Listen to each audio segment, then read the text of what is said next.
Euroregione.news. Invisible Cities 38x9. 38 eventi per la nona edizione che coinvolgerà 3 comuni, come ci racconta il direttore artistico Alessandro Cattunar. Inizia per Invisible Cities un nuovo triennio, un triennio in cui il festival ribadisce la sua identità, un'identità che pone al centro dell'attenzione il contemporaneo, la riflessione sui linguaggi artistici e su come questi dialogano con le città, con gli spazi urbani, con gli spazi naturali e con le comunità.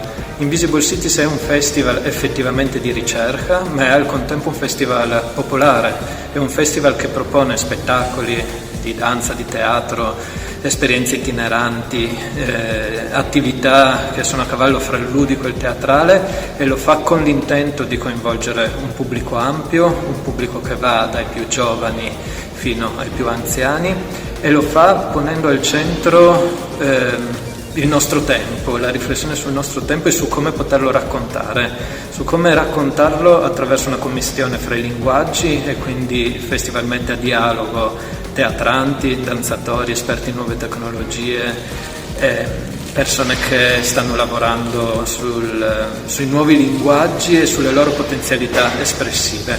È un festival diffuso che invade la città e che ha trovato in Gradisca di Sonzo la sua location ideale, un borgo che per una settimana diventa festival, quindi la città va a coincidere col festival, un festival che proporrà le sue attività in spazi aperti e in spazi chiusi.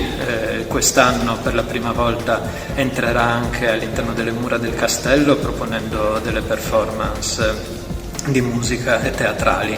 Quindi è un festival che cerca di coinvolgere le comunità e il pubblico, facendolo anche attraverso performance partecipative, performance in cui il pubblico non è solo passivo ma ha anche un ruolo attivo di partecipazione e di esplorazione anche attraverso le tecnologie del quotidiano. Per Euroregione News da Gradisca di Sonzo, Marco Mascioli.